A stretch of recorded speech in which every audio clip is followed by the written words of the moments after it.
एखाद्याच्या बेडरूममध्ये जाऊन कोणीही प्रसिद्ध व्हायचं आणि ते व्हिडिओ बाहेर काढून त्याच्यावर चर्चा करणं हे कोणालाही जर्नलिझममध्ये, पत्रकारितेमध्ये किंवा राजकारणामध्ये या क्षणी योग्य वाटत नाही. पण एक मात्र खरं की महाराष्ट्रातल्या राजकारणाचं, राजकीय नेतृत्वाचं, अध्यात्माचं, हिंदुत्वाचं एक प्रकारे अधपतन गेल्या काही वर्षांमध्ये विशेषतः भारतीय जनता पक्षाची राजवटापासून झालेलं आहे. कोणावर आणि किती वेळा बोलणार? राज्याचे मुख्यमंत्री, ज्यांचा विषय असे काही विषय आले त्या पक्षाचे नेते, त्याने याच्यावरती आधी बोलावं. ज्यांच्याविषयी आपण बोलताय त्या व्यक्तीने बोलावं, मग त्याच्यावरती आम्ही बोलू. आता बोलणं योग्य आहे. मला माहीत नाही, बघा मी त्या बैठकीला नव्हतो आणि असं काही अजिबात घडलेलं नाही. असं जे काय घडलं असं कोणी तुम्हाला म्हणत असेल ते चुकीचं आहे. मी या पक्षाच्या स्थापनेपासूनचा सदस्य, एवढंच सांगतो. मी माननीय बाळासाहेब ठाकरे यांनी स्थापन केलेल्या पक्षाचा माझा जन्मापासून मी सदस्य आहे. बाळासाहेब ठाकरेंनी स्वतः बाळासाहेब ठाकरेंनी ज्यांना नेते म्हणून नियुक्त केलं त्यातला मी एक आहे. माननीय उद्धव ठाकरे, माननीय बाळासाहेब ठाकरे, मी यांचं काय नातं आहे हे सगळ्यांना माहिती. त्याच्यामुळे अशा सगळ्या ज्या गोष्टी आणि बातम्यांवरती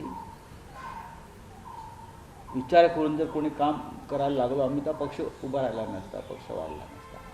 पण अशा प्रकारचं काहीही घडलं नाही. पण अशा प्रकारच्या अफवा पसरवल्या जातात.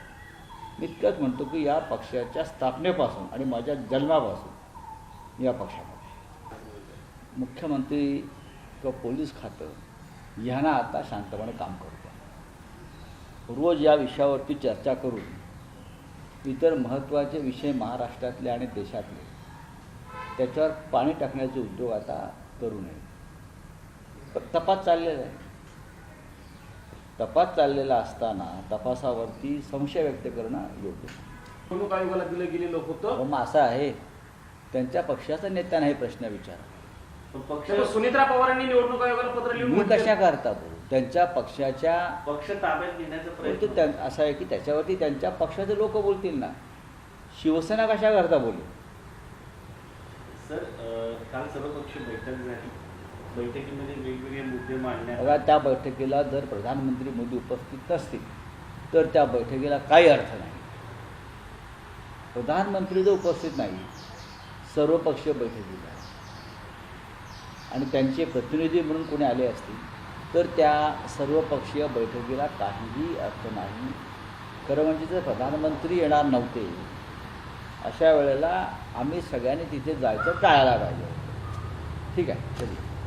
सर, हिंदी में जानना चाहेंगे कि प्रधानमंत्री नहीं थे बैठक में, लेकिन सर्वपक्षीय बैठक. अगर प्रधानमंत्री सर्वदलीय बैठक में नहीं है तो उस बैठक का कोई अर्थ या कोई महत्व नहीं रहता है. अगर आपने ऑल पार्टी मीटिंग बुलाई है और प्रधानमंत्री खुद वहाँ उपस्थित नहीं है तो बैठक बुलाने का कोई मतलब ही नहीं है.